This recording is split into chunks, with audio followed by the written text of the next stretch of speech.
All righty. Thank you so much for joining today, guys. Just a few quick housekeeping notes before we get started here.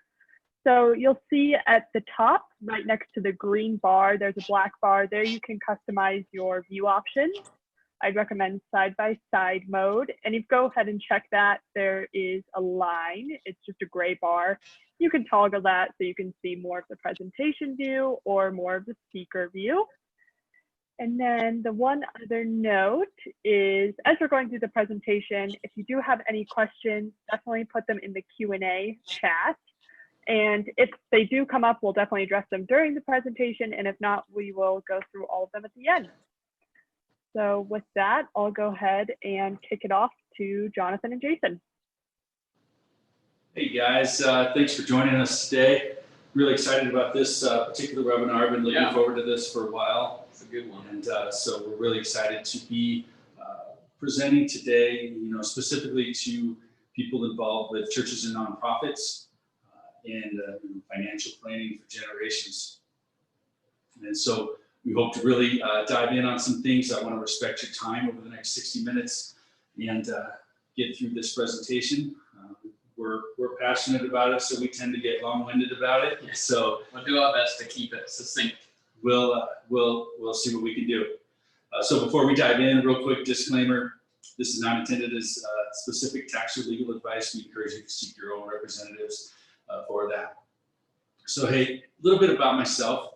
I grew up in a Christian home, Christian school, Christian church. We were church, I think, Sunday morning, Sunday night, Wednesday night for a long time.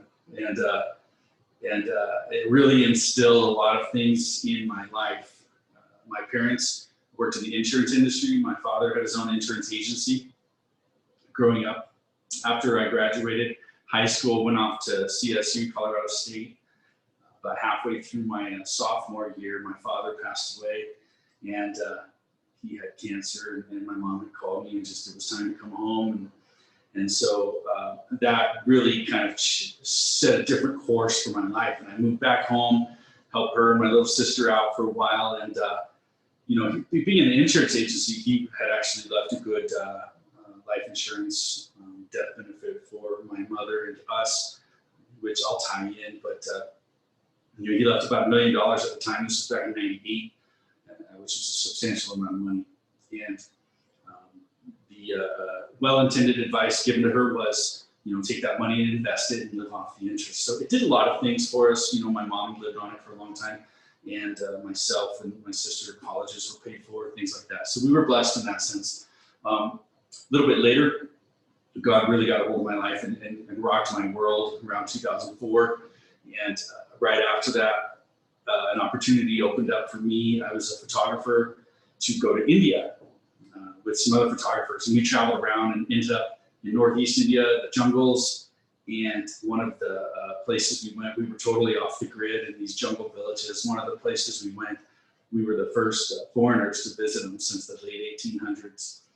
So it was a really neat experience. Yeah. I mean, it was fascinating, and just such a tribal culture, this animistic culture. It was really fascinating. Out of that trip, one of the other friends on that trip and myself ended up starting a nonprofit working with tribal villages in Northeast India, helping become better self-sustaining. And so that's what I did for the next 5-6 years. The economy tanked, between 2008 2010. So did we. Giving had stopped. We were just faced with having to close our doors around 2010. And so I had gotten into another project in Denver with photography. Denver's homeless, and we started a big documentary project called Denver's Hidden Homeless. And it was really working with trying to debunk the stereotype thinking of what homelessness is. And, because we saw this big wave of homeless people in 2008, 9, 10. And that was in Denver? In Denver, yeah. Okay. And so it was really just an opportunity to go out and show people, hey, this is not, let's try to debunk the stereotype thinking of what you think a homeless person is. There were families that were in a house 3 weeks ago, and so we did a lot of documentary on that. I'm just trying to expose that. At the same time, I ended up starting a real estate investment business to help distressed homeowners because they were losing their homes in droves. And we started a real estate investment business that was focused on trying to help people stay in their homes or find an alternative solution without having to actually foreclose and things like that. One thing led to another. I got married. I took on a wife, a kid, a dog, and a cat overnight. And we went on to 2 more boys, 2 toddlers now, and so life is busy. And then one thing led to another. I ended up being introduced to Unbridled Wealth, and it was such a good fit for the direction I was headed in life that I jumped on board. I made them hire me, right? Yeah. No. And correct me if I'm wrong, you were already using the infinite banking concept and what we teach in your personal life before you even met us. Yep, I was already using what we were about to teach you. I was already doing it myself. So kind of what life first, just for me, is this: let no one seek his own good but that of his neighbor. And that's really what I try to do in all I do, and I do in this business. And as we move forward, I hope you'll see that. Yeah. Yeah, thanks for sharing that. Yeah. How about you? Yeah, so I'll just share just for a couple minutes about me and how I got here as well, give you a little background. So I'm the managing partner at Unbridled Wealth, but I actually moved to the US in 2008 from the UK. And it was originally to go to ministry school. So similar to Jason, I have a faith background, although I didn't become a Christian until I was 16, but came to the United States, said I never would. Said I'd never marry an American girl, just from the stereotypes I saw on TV. Married a girl from Dallas, so that was fun. I think you were from Australia? Yeah, yeah. Most of you, contrary to popular belief, I'm English, not Australian. I've just lived in South Carolina and Texas, and so I'm a little messed up. But so 2008, I went to ministry school in South Carolina, and then I moved to Dallas shortly after 2010 to work. And my life's kind of been a mix of in the for-profit and in the nonprofit world. So 2010, I worked for a nonprofit in Dallas, traveled with that for a couple of years, moved to a for-profit business, did that for another couple of years. And then in early 2014, I did another thing that I said I'd never do. I helped plant a church. So my wife and I moved to Denver to start a church called Upper Room with a group of 12 of us. And it was really shifting my mentality from working for a corporation to planting a church, a whole new set of experiences, learning how to start a nonprofit, etc. And during that time, it was about a year after that, 2015, I was introduced to Unbridled. And Unbridled, if you're not familiar with us, there's actually about 25 companies underneath our brand, everything from events to construction to call centers to we make pens. There's a whole lot that we do. And early on, we started Unbridled Wealth, and it was really because we became practitioners of what we're going to teach you today, the infinite banking concept. And so we were first doing it as clients, and then just had a lot of people coming to us and saying, hey, what is it that you're doing? How are the companies growing so quick? Our nonprofit was using this strategy. And so we really started Unbridled Wealth as a way to provide education, help people, and then also help them start a plan and strategy utilizing the infinite banking concept. So that's a lot of what we're going to do today is just get into the structure of infinite banking and how we do it and how we use it. This isn't supposed to be fully comprehensive, but just a quick overview. So I appreciate you taking some time out of your day to join us. But Jason, do you want to tell us a little bit about Unbridled and IBC? Yeah, so diving right in, we like to call ourselves private banking systems experts, designing personalized strategies for individuals, families, businesses, nonprofits, through education, conversation discovery. We craft custom strategies for clients using what is called, as you've heard, the infinite banking concept. So we show businesses how to restructure their finances to make money work for them, and we help unleash strategies of maximize liquidity, this uninterrupted compounding component to it, and the multitasking dollar. So Nelson Nash once said, if some authoritative power distributed all the money in the world equally among all the people in the world, within 10 years' time, 97% of the money would be back under control of 3% of the people. Why is that? But that's because they understand money and how to get money to flow to and towards them instead of away from them. Yeah. So what are people doing with their money? Yeah, so one of the things we've actually noticed, just starting Unbridled Wealth and meeting with more individuals, families, business owners, nonprofit directors, and is that there's really three types of people in this world. So we say there's the debtor, first of all. So these would be I would say this is actually probably the most common mentality today of if you want something but you can't afford it, just finance it, charge it, and make payments on it, right? It's the credit card culture we have today. It's short-term gratification. And so you're going to charge it, get in debt, and get back to zero. So this would be super common, most people with cars, right? You're going to finance a car over 5 years. Back in England, when I was growing up, you couldn't finance a car. You had to, you bought what you could afford. You didn't have the option of getting a loan. So now it's like, well, just get a 5-year note, and then in 5 years you get a newer, nicer car, and you're constantly going into debt and getting back to zero, going into debt and getting back to zero. So those are the debtors.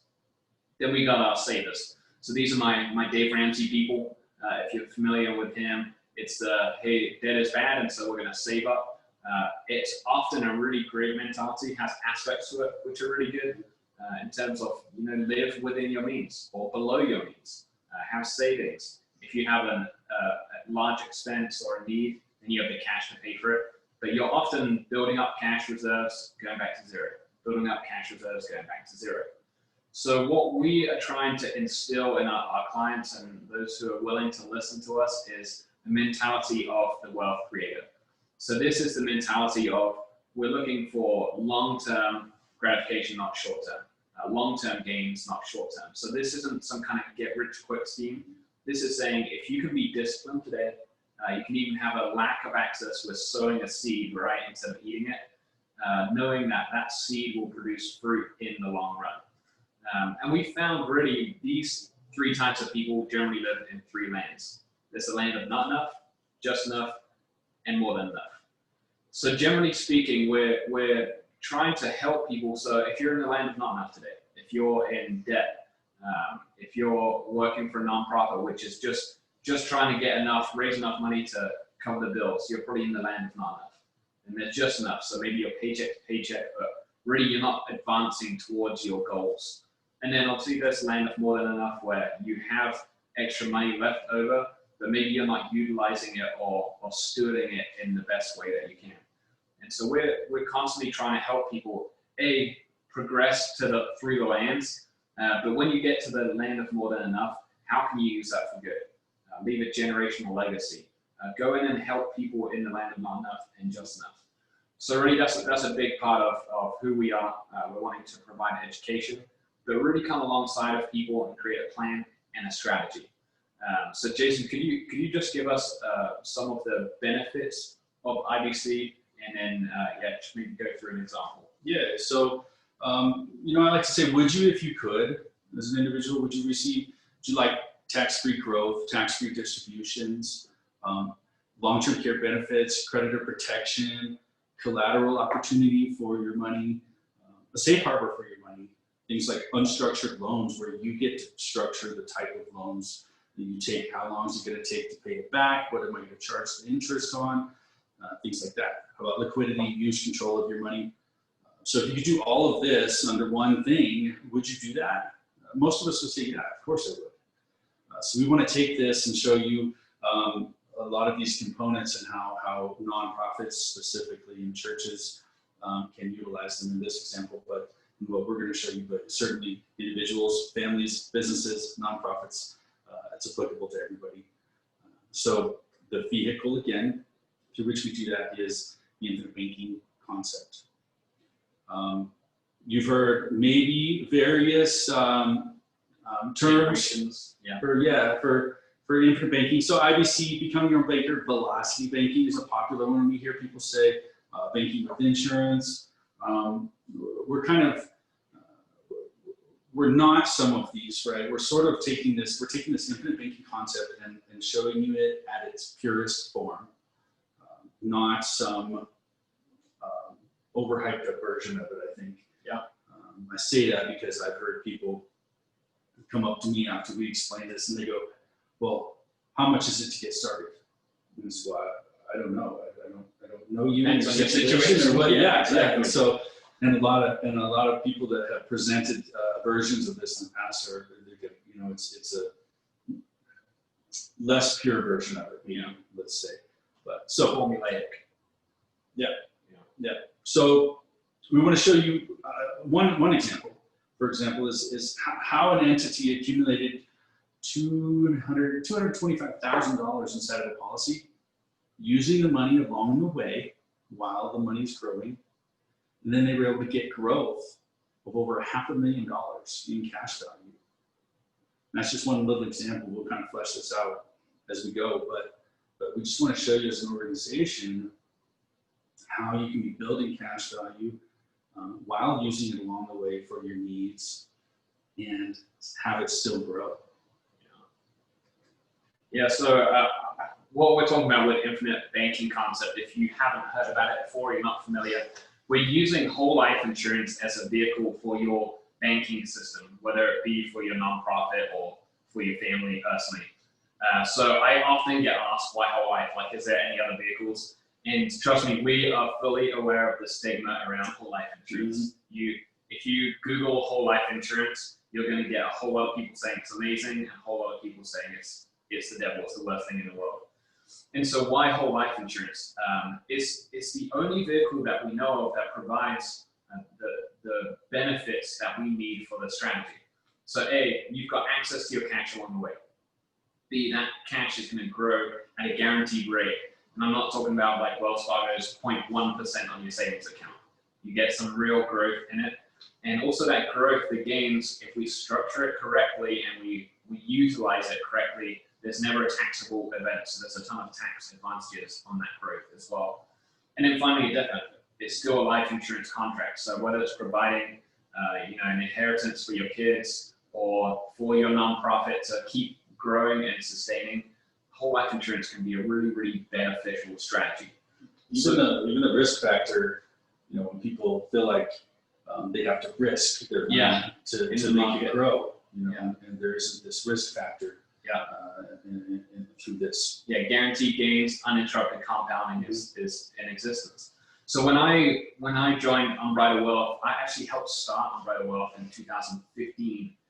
But it took me 3 years to join, mostly, honestly, because of the stigma of life insurance. I was like, hey, I already planted a church. I don't need the title of life insurance sales guy as well. So it took me a few years, but I just really believed in it. And so eventually I moved over to Unbridled Wealth. And it was, I wanted to help nonprofits, and specifically churches, because that's just been a part of my background. So we're going to actually give you an example at the end of how even a church, or it could be a nonprofit, uses a policy to fund the retirement of an executive director or a pastor, and then still be repaid in full.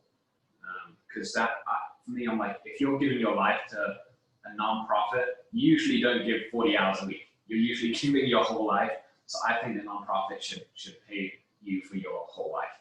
So what are we not talking about? We're not talking about base premium whole life policies with stock companies.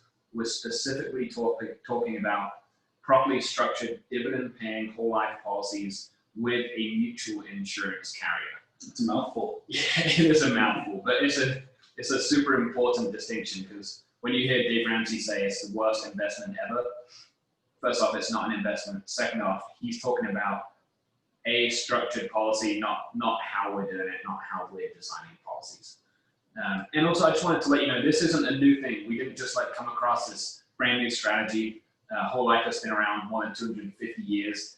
And some of the strategies we're going to talk about today is its original intended purpose, because whole life insurance was created by the Presbyterian Church to take care of ministers and their families. So I kind of like that we're taking it back to an original use case.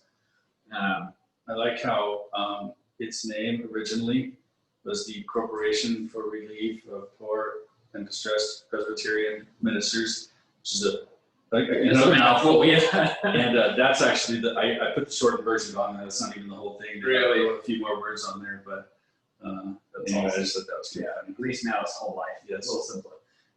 So we wanted to even share just a couple of corporations and people that use this, because if this is an old strategy and whole life's been around a long time, then hopefully We're not the only people doing this. So you probably don't know that banks are the largest purchaser of whole life insurance in the United States.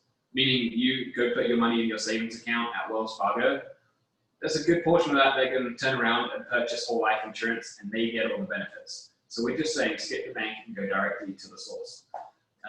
Also, I think it's every single Fortune 500 company owns whole life insurance.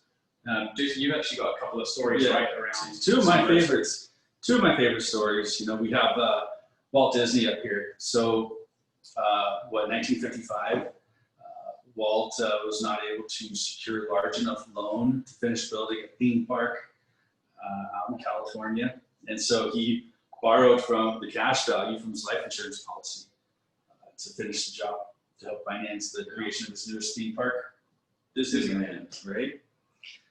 McDonald's. So Ray Kroc, who bought out the McDonald brothers, needed some more money, and he used a couple of policies, the cash value from a couple of policies, to actually pay some key employees initially, and then he also used that money to fund his newest campaign for his newest mascot, McDonald. Right? Yeah. So it's pretty interesting. There's a lot of stories like that when you start digging around, like how did some of this stuff get started and where did the money come from? And you start finding some really neat things that happened that people are using. So who else knows about this? These dignitaries, right, have used it, do use it. Two most prominent names right now on your right. You see that. Interesting, back when Biden had to disclose his finances at the last election, right? An article, I read an interesting article that talked about how he owns 0 investments, but 6 full life policies. Meaning nothing in the stock market. Correct. He's leaving Wall Street. Yeah. So he's not risking his money. He has 6 full life policies that he utilizes the cash value from. This article talks about his cash value life insurance policies have become important assets and continue to grow tax-free, and they probably remain so even if tax rates increase. And it goes on to talk about how it's tapped into these policies multiple times, time and time again. So we've talked about insurance a little bit. I kind of want to stop here and define the terms so that we all understand what we're talking about, right? And what we're not talking about. And what we're not talking about, right? So when I say life insurance, most people think automatically term life. You pay a premium for a time period and you get a death benefit. That's this top graph that you see here. Then there's whole life, or permanent insurance, a lot of people call it. Yeah. So if you walked into an insurance carrier off the street and said, I need a whole life policy, this is something like you're going to get. You're going to pay a premium, say if it's the same amount as above. Your death benefit is a little bit lower or it's more expensive, depends on your perspective. But at some point in the life of the policy, you get cash value. So we're taking this typically structured whole life policy and we're beefing it up. This bottom graph again, we're beefing it up and introducing what's called PUAs, or paid up additions. The paid up additions come from a couple of sources, one being your own personal contributions, which we work with you on understanding what that is, and then dividends, because remember the mouthful earlier, right? A properly structured dividend paying whole life insurance policy. Now we structure those dividends to pay back into the policy, buying more insurance, giving you more death benefit, which in turn gives you more cash value. So we really try to push that cash value as high as you can get to what you're paying in without making it a taxable event. For most people, nonprofits, it's a little bit different. Yeah. So don't get too hung up on that. Maybe Jonathan, you can show us kind of a more actual example. Yeah, exactly. Because I think one of the most important things in this is policy design. So how are we structuring these policies? So if you want to hit stop share there, you can see the whiteboard. Hopefully you can see this. My handwriting's not great, so just bear with me. I'll explain what I'm writing. But like Jason mentioned, we're structuring the policy so there's paid up additions and not just the base premium. The reason being you're going to get access to cash immediately versus a base only policy. It can sometimes be years before you get access to any cash. So the trade-off is we want the lower death benefit early on because then your cost of insurance is going to be lower. We get the cash value, which is then going to grow uninterrupted in a guaranteed fashion, plus you're going to receive dividends, and we can use that cash along the way. And then your death benefit's actually going to grow every year for the rest of your life. So we've got premium to put CV, just for cash value, and then DB, for death benefit. So let me just give you an example of one way we structure a policy. And again, it's actually a little bit different for nonprofits versus a personal individual. So I'll do one which is probably similar to what we would structure for a nonprofit. And that's where of your premium that you're paying each year, we're going to do about 20% in your base premium and about 80% in your paid up additions. If this is going over your head, don't worry, we're just going to do a quick overview and then we can reiterate it at a later time. Let's just say, as an example, you're going to do $10,000 a year, okay? So $10,000 a year into your policy. So of that 10,000, about 80% is going to go straight to your cash value. So we're going to have 8K in your cash value. This is the money that's accessible to you. And let's just throw out numbers. It's going to depend on age and health and all that. But let's say your death benefit is going to be 400,000 year one. So think of your cash value here. So there's this, when we say banking system, this is what we're referring to as the cash value. Think of this 8,000 as basically a line of credit against your death benefit.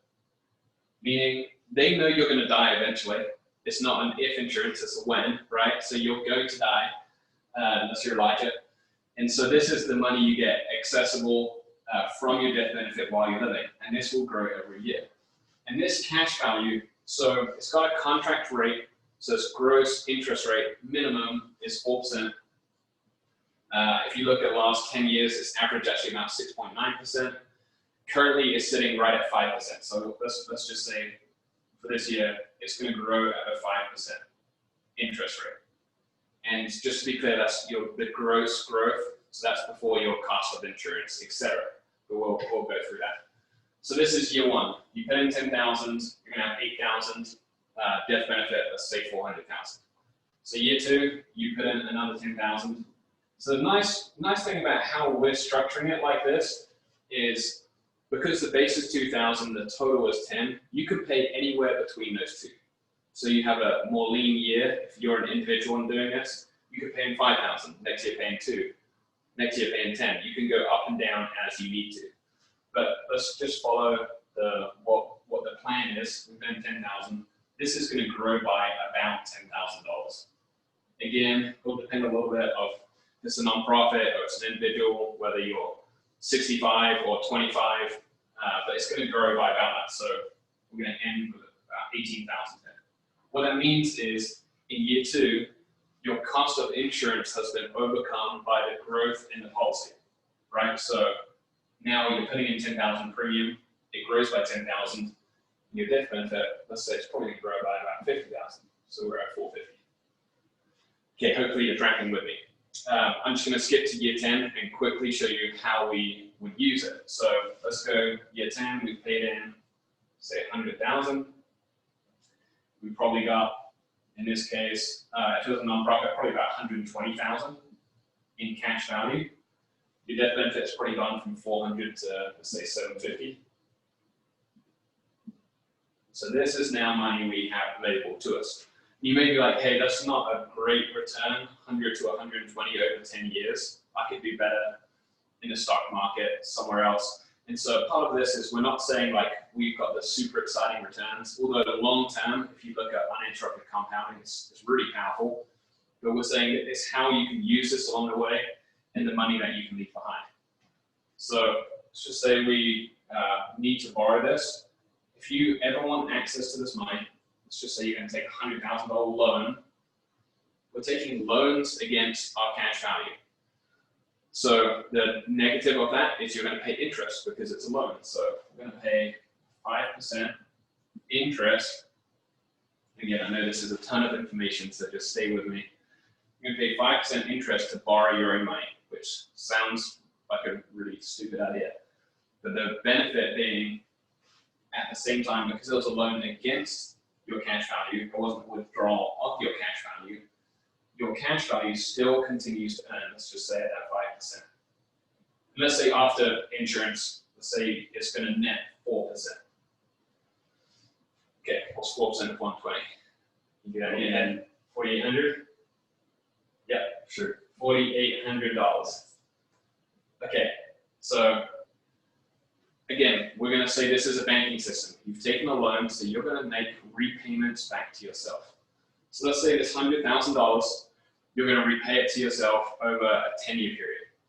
Maybe it's for the church, you're going to put it down as a deposit for a new building or for some sound equipment, whatever that thing is that you're going to purchase. And you're going to set yourself back on a repayment plan. If you repay this $100,000 over, again, let's do easy numbers, over 10 years, I just know the math because I've done this 100 times, your total interest expense would be $27,300. Yeah, over 10 years. And the reason being is this is compounding down, meaning year one, you're paying 5% on 100,000. Year two, you're going to pay 5% on 90,000. Year three on 80, etc. So this is your total expense. At the same time, the opposite's going to happen. Year one, you're going to get 4% on 120. Year two, you're going to get 4% on 125, etc. So that same 10-year period where it's cost you 27 grand, it's probably going to grow by about 60,000. Okay, so again, I said, Jason, you can borrow $100,000 from your bank account, and you get the money, you didn't pay any interest, but there's no growth. So that's 100 grand.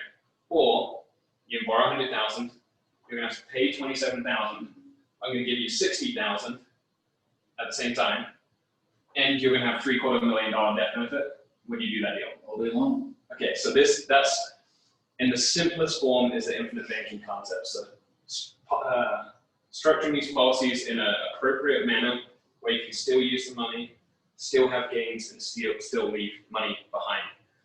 Hopefully that makes sense. Again, we're just going to do a quick overview today, so we know we've got limited time. So Jason, why don't you talk through what a personalized strategy would look like for somebody that works with us? So with this, a lot of people can get lost in numbers. If they don't like numbers, Yeah. But I love this quote by Yogi Berra. It talks about you've got to be very careful if you don't know where you're going because you may not get there. So that's why we are very particular in how we work with you. It's not a one-size-fits-all approach, right? It's a very personalized strategy based on you or your organization's goals and objectives. Your financial situation, where are you at, where do you want to be, help you build some policy designs, make some recommendations, and you have to implement them from there. So let's dive right in and give you another example. This is an actual client. At the time, he was 25 years old. He was making about 46 grand a year. He had a townhouse, a bunch of credit card debt, a big truck payment, and a bunch of student loan debt. So he said, hey, my goal, I would love to have $1 million by the time I'm in my 50s. And so we say, okay, we take that and we kind of reverse engineer it. And in order to do that, in his case, it was, okay, well, you can put the base plus PUA, $20,000 a year for 20 years. And then we'll drop the PUA portion thereafter and pay $6,000 every year. So a lot of people go, wait, how does this guy make $46,000 a year and afford 20? Well, that's where the customized strategies can come into play. We help you figure some of this out. So yeah. I think one important thing to remember is a lot of people look at these illustrations and they go, I would never be able to come up with that much extra, yeah. Right? And a lot of it isn't so much about coming up with extra, it's about where's your money currently being piped? Yeah. What's the flow of your money? Right. So we're just changing the flow, much like a credit card. You put your money on the credit card and then pay it off and you get the bill. A lot of people do that. Anyway, so for his example, in his case, it was make some adjustments. He got a roommate, saved him $800 a month. He changed his mode of transportation for work, right? And yeah. He ended up saving a ton of travel money. Got his credit cards paid off, traded in his truck for a car, which saved him a ton on monthly payments and saved him on gas. Yeah. I love the credit card part because he was paying 23% interest on his credit card, which maybe that's where you're at today. I see it all the time. And so paying off his credit card and making a payment back to himself, where he's paying 5% now, which is still way better, but the cash is still earning at the same time. So the math of all that, $21,000 a year, just by making those few adjustments. So let's look at it. Here's what it looks like. Yellow numbers is what I want you to look at. This is his cumulative outlay, how much money that will have been paid into the policy throughout the whole life of the policy. The first year, $20,000 was paid into the policy. The line right underneath that, the $14,016, that was his cash value available that year. So you'll see that available $14,000 right away. He get paid $20,000 in, he can borrow $14,000 right back out. So you've heard us say, use it along the way, right? So second year, he's got 40 in, 60 total, gets to age 28, he's got $80,000 total. Now, here's what happens. He's got 80,000 in and 66 available in cash value. And a lot of people go, wait. That's not a very good return on my money. We say, but wait a minute, like Jonathan alluded to on the board.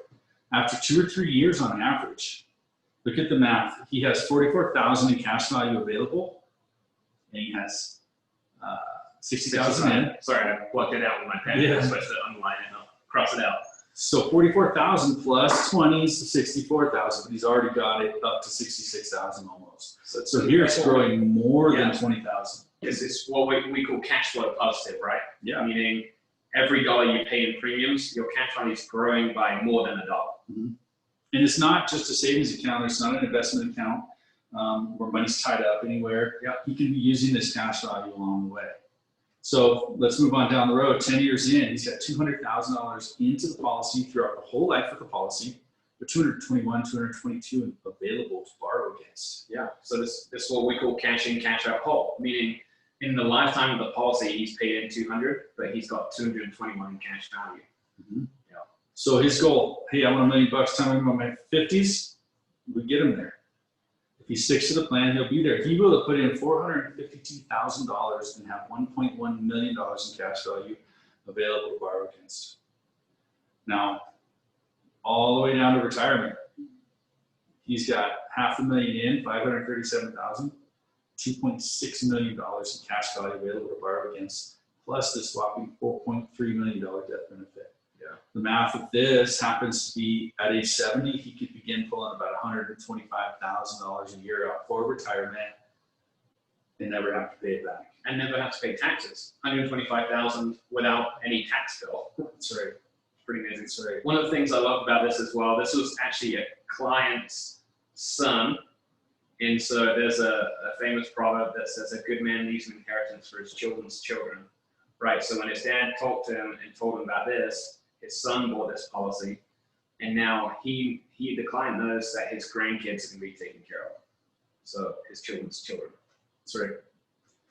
So I want to show you one more growth spurt. We talked about $20,000 for 20 years, and then he's going to drop the paid up addition portion. So from age 44 to 49, he paid $26,425. You'll see that in the orange, 400 to 426. His cash value grew from about 620 to about 830.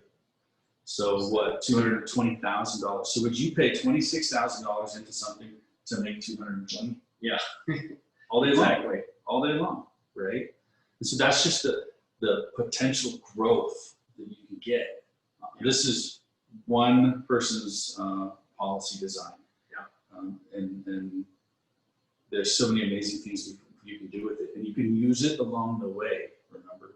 So you're turning this money over and over and over again. In his case, he may put a down payment on a house. Later, he may just pay cash for the house if he wanted to. Yep. He can buy a car, be his own bank, pay himself back with interest, right? Yeah, and actually this client in particular, I remember his water heater broke, and he wasn't panicked because he had access to his cash value. So he just took out a loan, paid for the new water heater, and now he's paying himself back. So Jonathan, tell us about different ways we can use policies. Sure. So yeah, I mean, we're gonna specifically focus on nonprofits and churches today, as we already have. And the final case study we're gonna do here in a minute is around a nonprofit paying a retirement for the executive director or pastor. But just wanted to tell you the different applications. So this is one of our clients. He made 6 different policies for different purposes.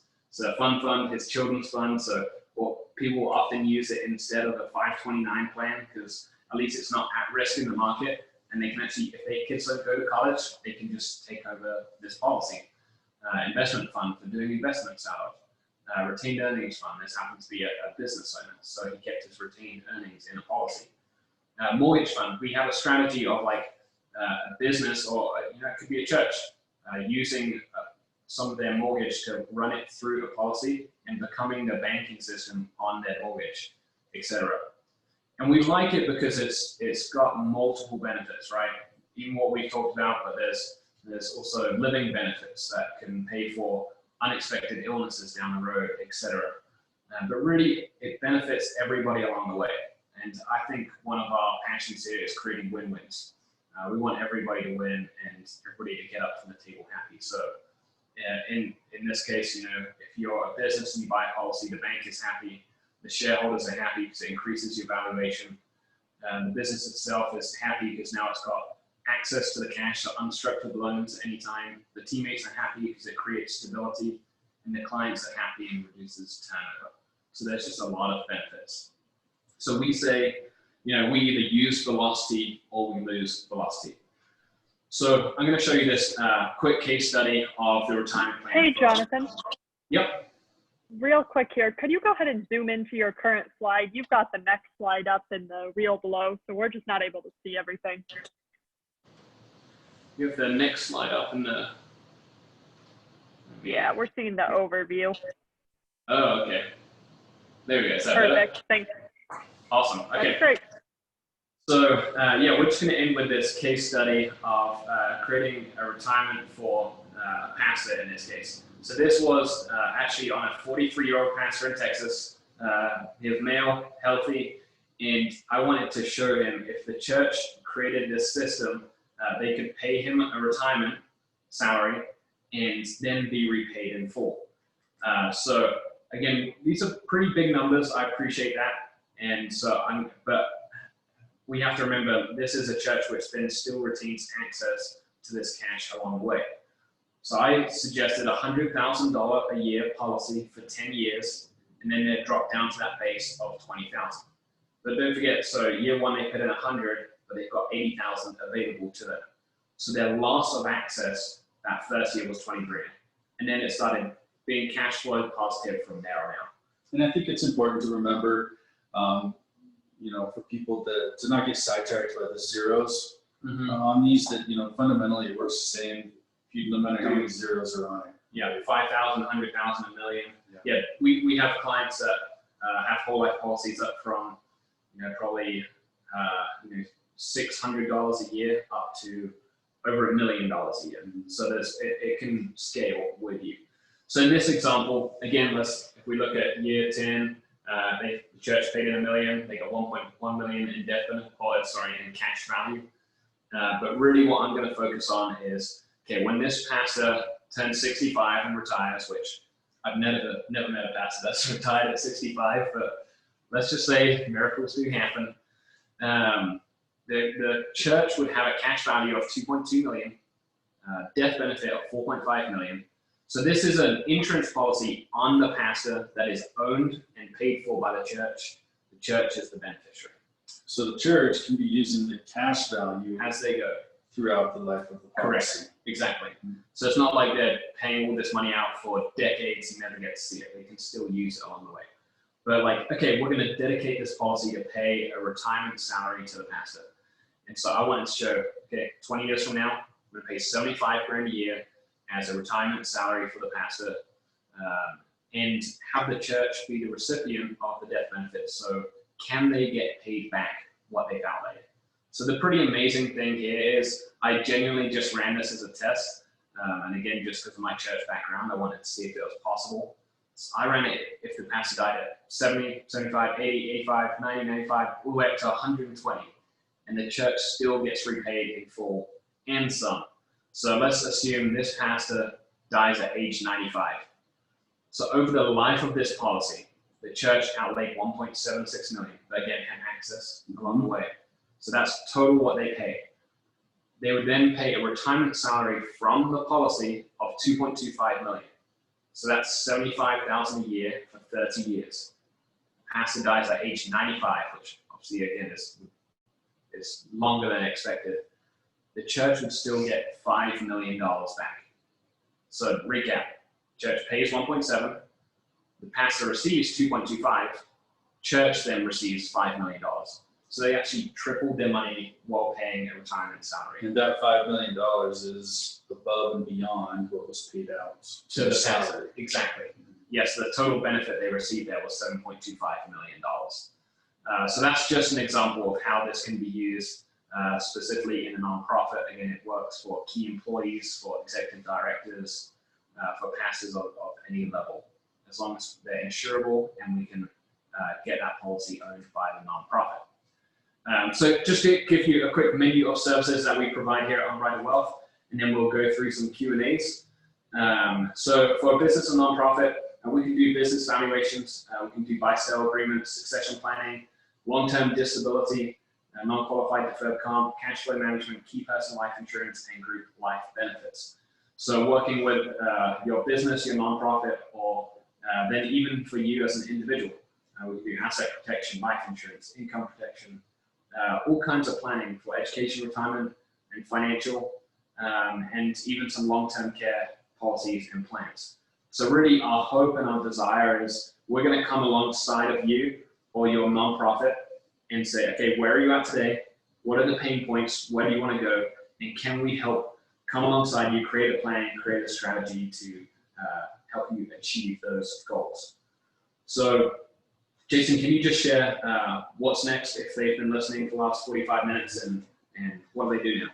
Yeah, I think, like we said, this is not a one-size-fits-all approach. And it's going to be, let's talk and let's, review first. What questions do you have? Let's talk through some of these principles, get a better understanding on how it works on the back end. We'll talk through your goals and objectives. Where are you at? Where do you want to be? Where's your organization at? Where do you want to be? What do you want to be able to do? But we need to build an extension on the building in 5 years. So how do we, and we're saving for it right now. So how do we accomplish that? These types of things. My church needs to replace these big, huge furnaces to heat up the building, and they're having a fundraising fund right now, to come up with that.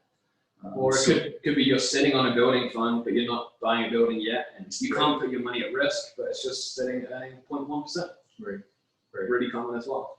So it's really just getting an understanding of what are you guys trying to accomplish in general, so we can keep in line with that. We don't want to recreate the wheel. We don't want to change your approach altogether. It may be just making little adjustments here and there. So through that, we'll maybe make some policy design recommendations, and it's up to you for implementation. So thank you guys for attending. I know your time is valuable. Reach out to me. My number's there on the screen. You can text me on the cell if you want. If that's easier for you, shoot me an email. I would love to sit down and chat and get an understanding here about your organization, what you guys are doing. I know there's attendees from multiple states on here today. And again, thank you for coming, and have a great rest of the day. Yeah, and hey, we're going to stay on just for another few minutes and do some Q&A. So if you sent any in, I think Maddie's about to jump on here and ask us those questions, but we'll stay on as long as you need to. Again, we did this during the day, so this may have just been your lunch hour. So if you need to hop off, that's totally fine. But Maddie, do we have any questions that have come in that you'd like us to go through? Yeah, we don't have any questions quite at the moment, but I do know if you guys do have any questions, go ahead and send them in now. And then just one thing, can you kind of address, we get question really commonly, am I too old to start? So can you address that? Yeah, that is a really common question as well. And especially, it could be if you're the leader of an organization, you're probably not 25, like one of our examples. So I'll tell you our range, pastors I work with, and then just other clients. I'm actually about to issue a policy on a 72-year-old who got the top health rating. So we have clients from, a few years old to their 70s. So no, you're not too old to start. Obviously, you know, if you're in your 20s, 30s, 40s, you've got a much longer period of time for this to compound and grow. So the earlier you can start, the better. But it can still be an effective strategy even if you're 50, 60, 70s.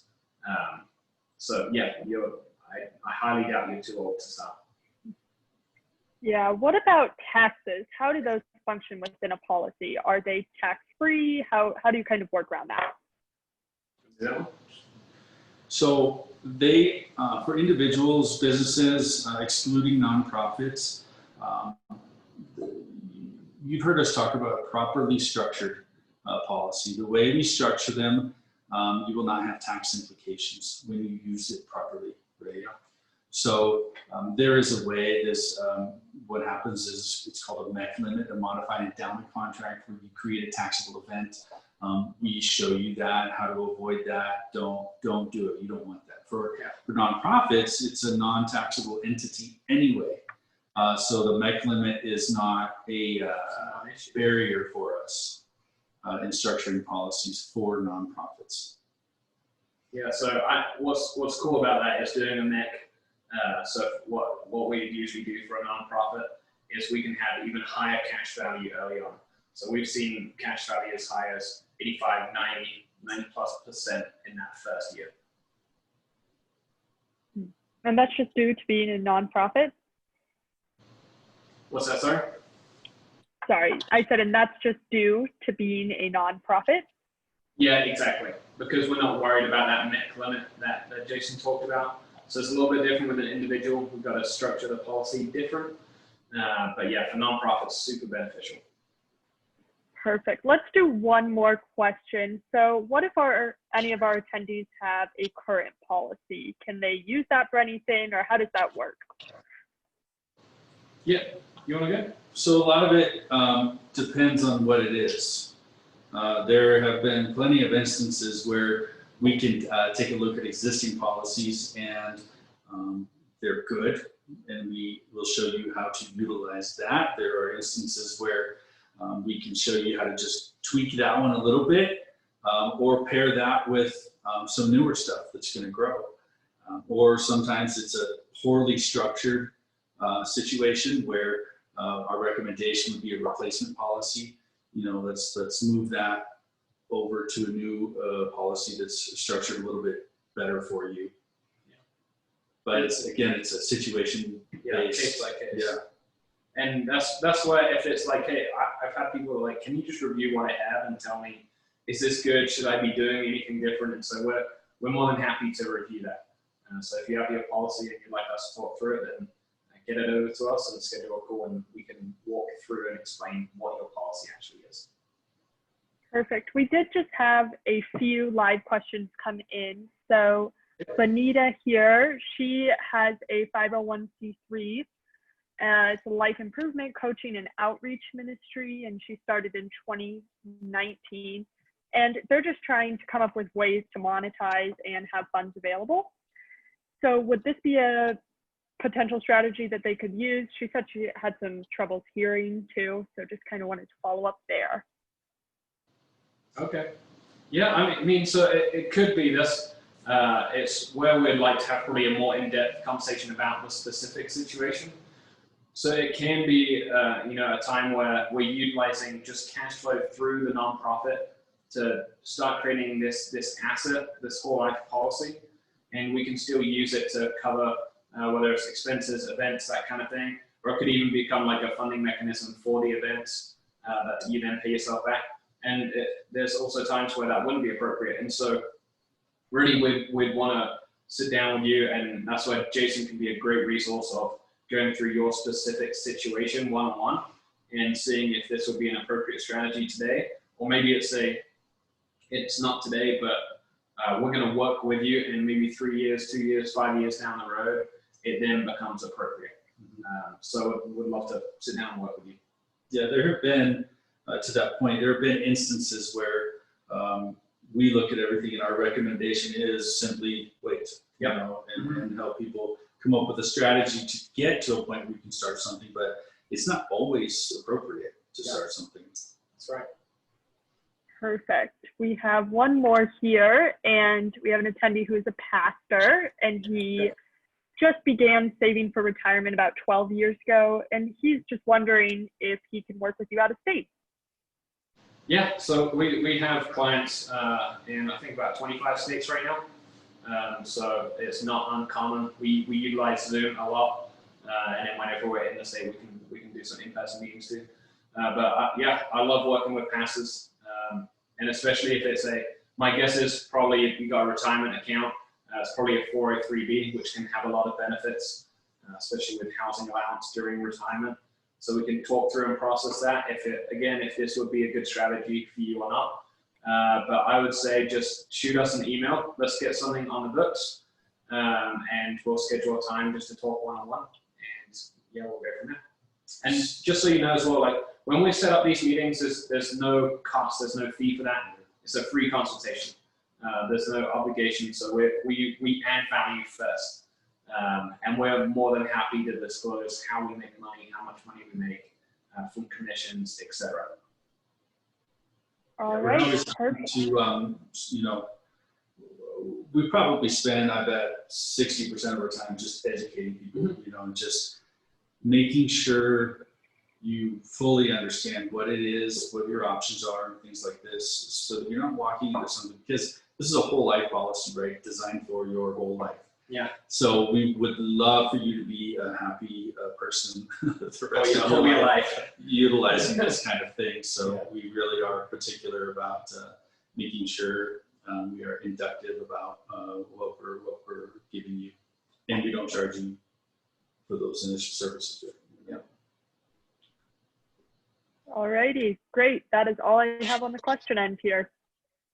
Cool. Well, thank you everybody for joining us.